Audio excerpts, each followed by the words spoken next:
ngasisu mahosagum Manipuri wari leikolna puduna lakjari anauba wari macha ama wari macha asi anauba mahau oigadra khanjaduna pujarakpani mayamgi dama wari macha asigi mamingna thongjau wangmadagi hanjillakpa khongkap lobirasi is asuk nungaiba amuktasu asomna nungai khidri ngangrana ba machu amana maikei pumba isan sandoi nungaiba haibasi kadaibu kaubage madu khumbada luba wani adubu ai nungai pangnungda nungai awaba anaba haiba wafam amatta leite pumnamak nungaiba ngaktani nungaibana haifam khangdraba matamsida konthong lomdagi kanano ama changlakpagum tawi sana machugi phizol setpa रेशम की फुरित लिप्पा सना लुपा money मुक्ताना थन्न सिजिलबा वांग चावरबा नातोन सुमांगी कोई चावना खाकपा फजख्रबा निपामा चंगलक्तुना सुमांग मतोन यौरकले सुमांगी मतोन सी अतर गुलाब की लेकोल अमनी कुराक मयामसु कोईना पाइदुना सानरी लेचिल थांगलप तौबा अतियारोमदना लसिंग मफोलगुमना ngawraba leichil mayam ama marak tuda sangbanaba atia machit su uri urok sangu amasu pairei aying manungsit amasu purai malikagi leinam puraduna nung yauna chingsin khiba nungsitna pukningda mathum marang hauhalli anakpada arapada uriba pot pumbana खुद खत्तुना कौबुगुम तौरी लाव लाव लाव आईगी वाखल कायरम्मी कोंथोंग लोमदगी चंगलखिबा Nipah अदु सुमांग मतोन लानसिनखिदुना दारी मपान चुरी ताफम यौख्रे निंगथीजरबा सुमतनिंगाय ओइरबा सुमांगदुदा लेपलदुना निपादुबु येंगदुना आइना लैरुई निपादुदी कोइना येंगे नाकता येत्ता तुंगदा मांगदा अदुदगी आइबु उरकपदगी हाइरई ये सिदा लैरेदना आइना थिरकलिबसिदी नंग नत्रा सनातोंबी हाइरिबसे आइना खुमी अहोय करी ताकपिगदबा सनातोंबी नफी सेटलु आई नंग लौबा लाक्लिबनी थूरे आइना चममनना खुमी आइबो कदाइदा चत्तोइबा कोथदुना लैबा कानादेने थूरेने यामना लापना चटकदौरिबनी सुमहतलबा मी अमा ओइना आइना निपादुना हाइबदु पंगिंदा इल्ली इमुंगदा चंगदुना उपुदगी फनेक मपा नाइबा अमदी इनफी नमथांग खुदहत हापदु लौथोक्तुना फी थूना होंगदोई अमदी मिंगसेल ममांगदा फमदुना समसु पुनखतली करीनो खंगदे इरोय लोइसिनबा ngamde मपानदगिदी निपादुना कन्ना तक्सिलाई है थुरेन है चुमनता आइबु लोइरो हाइना थौबता नत्तना नुपी हाइबा जातसिबु पंदुना चाइरी ओंथोकना मोलिदको फी अमा हेक कोइसिल्लगा लाकपा याबसिदा आइसु लोइजरे हाइदुना थुना लोइसिन्नबता होने थबक हेक चथोकपा खुदिंगी अखोइगी युमलोनना लैरिबा इचे लैरिकना हेक हेक आइगी संपुनबी चिगोंग लै तखे लै अमदी संग्रई मनाना योमलगा नाचोम अमा सेंबिरदुना इचे लैरिकना आइबु केबीबनी ngasiदी आइना इकौ हेक कौरुदना इचे लैरिकतु निपादुना पुदुना लाई अदुगा इमुंगदा थाजिल्लै नहान मखैदी इचे लैरिकना यामना हराव हराव तौदुना संपुनबीबनी ngasiदी हेक चंगलकपगा ngang bahuri इहे फनेक मपा नाइबका नमथांग खुदहतका सेटकदबा नत्तेने आइना पुरइबा फीसी सेटलु अदुगा दोलाइदा तोंगदुना चटकदबनी नफी फनेक मपा नाइबदु होंदो प्रप प्रप इचे लैरिकना ngawrok ngawba फी अमा लंगसिल्लै आइना येंगबदा मासु ngawrok ngawba फी अमा सेटले आइना खंसाव साउदोक लुई करीगी ꯑꯩꯗꯤ ꯏꯆꯥ ꯏꯋꯥ ꯂꯩꯔꯕꯤꯅꯤ ꯀꯔꯤꯒꯤ ꯐꯤꯉꯧ ꯁꯦꯠꯇꯣꯏꯕ ꯃꯥꯏꯕꯤꯗꯧꯅ ꯃꯄꯥ ꯅꯥꯏꯕ ꯅꯝꯊꯥꯡ ꯈꯨꯠꯍꯠꯇꯤ ꯏꯄꯥ ꯏꯄꯨꯒꯤ ꯃꯌꯦꯛꯅꯤꯅ ꯐꯤꯉꯧ ꯁꯦꯠꯂꯒ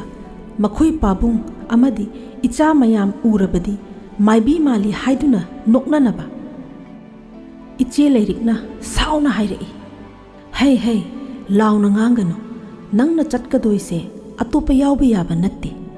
ꯏꯕꯨꯡꯉꯣꯈꯣꯏ ꯑꯉꯥꯡꯈꯣꯏ ꯇꯥꯈꯤꯅꯤ ꯐꯤꯗꯨ ꯇꯟꯍꯣꯡ ꯍꯣꯡꯗꯨꯅ ꯏꯆꯦ ꯂꯩꯔꯤꯛꯅ ꯃꯥꯡ ꯊꯥꯔꯗꯨꯅ ꯊꯣꯡꯖꯥꯎꯔꯣꯝꯗ ꯊꯣꯔꯛꯏ ꯊꯣꯡꯖꯤꯟ ꯍꯦꯛ ꯀꯥꯟꯊꯣꯛꯀꯦ ꯇꯧꯕꯗ ꯏꯆꯥ ꯏꯕꯣꯌꯥꯏꯃꯅ ꯀꯧꯕ ꯑꯃ ꯇꯥꯔꯛꯏ ꯅꯤꯡꯁꯤꯡꯂꯛꯏ ꯑꯩ ꯏꯆꯥ ꯂꯩꯕꯤꯅꯤꯅ ꯃꯈꯣꯏ ꯄꯥꯕꯨꯡꯁꯨ ꯊꯕꯛ ꯀꯥꯈꯤ ꯍꯟꯕꯨ ꯍꯜꯂꯛꯂꯅꯤ ꯑꯩꯅ ꯇꯧꯔꯤꯕꯁꯤꯗꯤ ꯀꯔꯤꯅꯣ ꯍꯧꯖꯤꯛꯇ ꯈꯜꯂꯛꯏ ꯀꯔꯤꯒꯤꯅꯣ ꯅꯤꯄꯥ ꯂꯩꯕꯤ ꯑꯩꯅ ꯑꯩꯒꯤ ꯅꯤꯄꯥꯒꯤ ꯋꯥ ꯏꯍꯪ ꯍꯪꯗꯅ ꯁꯨꯃꯥꯡꯗ ꯂꯦꯞꯂꯤꯕ ꯅꯤꯄꯥꯁꯤꯅ ꯍꯥꯏꯔꯤꯕ ꯃꯈꯩ ꯄꯪꯏꯟꯗ ꯏꯜꯂꯤꯕ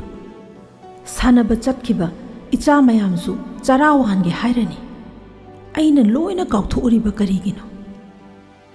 ꯁꯥꯎꯅꯤꯡꯕꯗꯨꯝ ꯐꯥꯎꯔꯛꯏ ꯏꯆꯥ ꯑꯁꯨꯛ ꯌꯥꯝꯕꯁꯤ ꯊꯥꯗꯣꯛꯂꯒ ꯑꯩꯅ ꯅꯤꯄꯥꯁꯤꯒ ꯀꯩꯗꯧꯕ ꯆꯠꯀꯗꯣꯏꯕ ꯀꯗꯥꯏꯗ ꯑꯗꯨꯒ ꯗꯣꯂꯥꯏ ꯇꯣꯡꯗꯨꯅ ꯆꯠꯀꯅꯤꯒ ꯍꯥꯏꯕ ꯁꯥꯔꯗꯨꯅ